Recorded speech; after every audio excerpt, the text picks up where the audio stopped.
Hello guys, ndagusuhuje aho uri hose. That's your boy Mr. Omar, ni wa muhungu wanyu Omar ubasuhuje cyane. Iyi ni Omar TV show. What's up Kigali, what's up East, what's up West, what's up North, what's up South, what's up everywhere you are. Aho uri hose ndagusuhuje.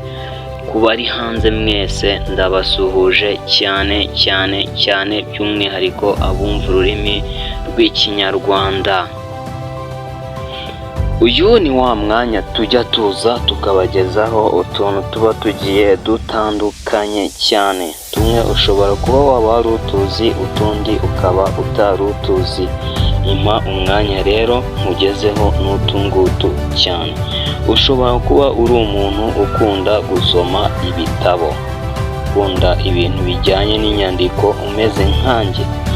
Nibyo, gusoma ni byiza cyane, ariko hari ibitabo bitanu ndetse ku gice cya kabiri nzakugezaho n'ibindi bikurikira ibyo ngibyo utagomba gusoma, by'umwihariko uri ahantu ndi bukubwire.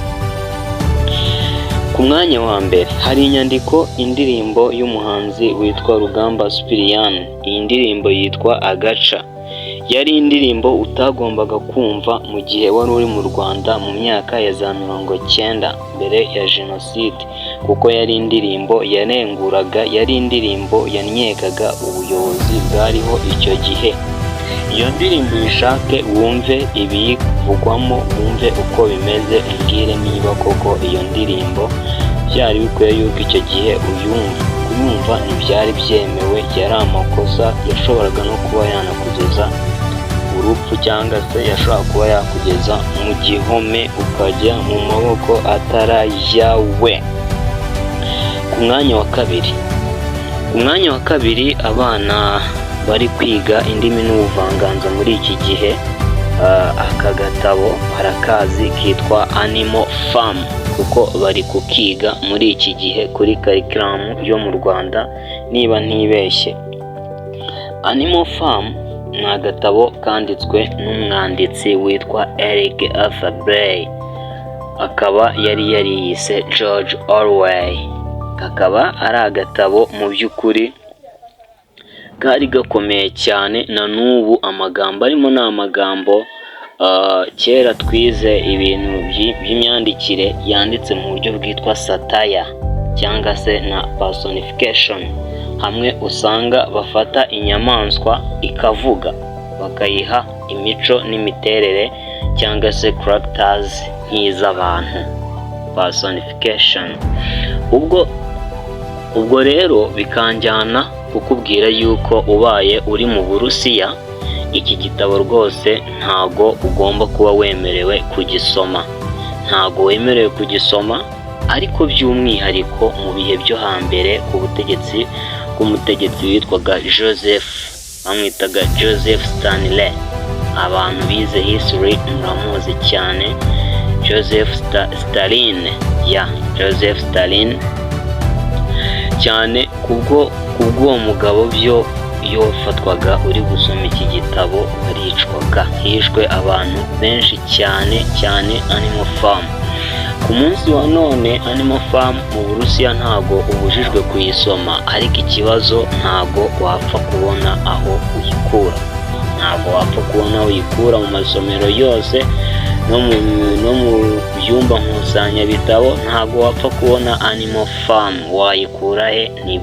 Ntibibaho. Gusa hirya no hino ku mbuga nkoranyambaga ibi bitabo biba byandagaye, wajyaho ukabisoma ukabinyuzamo amaso. Ndetse iki kiganiro nimugikunda mushyire muri komenti, nzagende mbasomera kimwe ku kindi, mbabwira ibirimo bituma utagomba kuba wagisomera ahantu aha n'aha. Icyo cyari icya kabiri. Icya gatatu ni igitabo cy'umwanditsi mwese muzi cyane, nta muntu utazi umuntu witwa William Shakespeare. By'umwihariko abantu bize indimi, abantu bize ubuvanganzo, uyu mugabo baramuzi cyane kuko afatwa nka papa, cyangwa se afatwa nka pioneer, afatwa nk'incabwenge, afatwa nk'umuntu wahimbye amagambo y'icyongereza. Uyu William Shakespeare yiyandikiye igitabo acyita Merchant of Venice. Merchant of Venice, iki gitabo ntago wemerewe na rimwe kugisoma uri muri Israel cyangwa se uri ahantu hahuriwe n'abayahudi, kuko ushobora kubizira cyane. Icyo gihe ntiwaba ukiri uwanjye rwose, ntago ucyemerewe. Merchant of Venice, iki gitabo muzagishake mugisome murebe ibirimo, cyangwa se niba mukunze iki kiganiro bigaragaze tube twarambura bino bitabo tubinyuremo tureba icyatumye bitemewe gusomwa cyangwa se utanemerewe kuba ugifite ahantu hamwe cyangwa ahandi. Igitabo rero kiri ku mwanya wa 4 ni igitabo cyitwa Satanic Verses, cyanditswe n'umwanditsi witwa Salman Rushdie. Iki gitabo bidasubirwaho uramutse ufashwe mu bihugu by'Abarabu bigendera ku mahame y'idini ya Islam, biyoborwa n'igitabo cya Korani, waba upfuye. Icyo gihe ntiwaba ukiri uwanjye, amaraso yawe naba nyakarabye rwose. Abantu bagerageje kugitranslatinga mu ndimi z'icyongereza zumvikana ahangaha barishwe, ndetse leta ya Iran yashyizeho amadolari menshi cyane agera kuri miliyari 2,800,000 y'amanyarwanda yo kuba wafasha kugaragaza uyu Rashid cyangwa se akamwica, yayahabwa, kuko uyu Rashid mu by'ukuri yibera mu Bwongereza, ararinzwe cyane kubera iki gitabo yise Satanic Verses. Ku bazakunda iki kiganiro mwese muzabigaragaza muri comment, tube twanashaka amakopi y'ibi bitabo tugende tubagaragariza impamvu utemerewe kuba wasoma iki gitabo. Satanic Verses cyari kiri ku mwanya wa 4 mu bitabo utemerewe kuba wasoma. Niba unahirahira kuba wagisoma, reba aho ugisomera ndetse wihishe cyane, kuko cyagukoraho mu buryo bukomeye cyane. Ku mwanya wa 5 dufite igitabo cyitwa El Señor Presidente,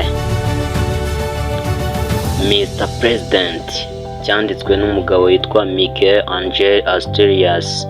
Iki gitabo ugifatanywe uri mu gihugu cya Guatemala, mu by'ukuri ibyakubaho Imana yonyine niyo ibizi. Bino bitabo mu by'ukuri tubasomeye cyangwa se ibi bitabo tubabwiye, mu by'ukuri utagomba gusoma uri ahantu runaka. Mu by'ukuri bikubiyemo inyandiko zagendaga zifite ibyo zinenga ku butegetsi, zifite ibyo zinenga ku buyobozi, mu by'ukuri zifite icengezamatwara rigiye ritandukanye cyane. Nabibutsa ko igitabo cyangwa se inyandiko ya mbere twabonye ari Agaca ya Rugamba Sipiriyani, iya kabiri tubona Animal Farm by George Orwell, iya gatatu tubona Merchant of Venice by William Shakespeare, iya kane tubona Satanic Verses by Salman Rushdie, gatanu tubona igitabo cy'umwanditsi witwa El Señor Presidente cyangwa se Mr. President cya Miguel Angel Asturias. Iki gitabo uramutse ugifatanywe uri muri Guatemala, ibyakubaho mu by'ukuri sinzi uko byaba bisa, byaba ari ishyano ritagira izina. So guys, rero ukunze iki gice cya mbere cy'ibi bitabo, ndetse dufite n'ikindi gice cya kabiri nacyo kirimo ibindi bitabo 5. Ese mu by'ukuri biterwa n'iki yuko abategetsi bakomeye cyangwa se bamwe mu bantu bagiye batandukanye badashobora kwemera ibi bitabo, badashobora kuba bakwemerera yuko ugira ubumenyi kuri ibi bitabo? Guys, niba ukunze iki kiganiro ubitwereke muri comment, kandi ukore share, ukore na subscribe niba utarayikora. Mu by'ukuri tujye dukomeza tubane mu bindi biganiro. Umuhungu wanyu Mr. Omar.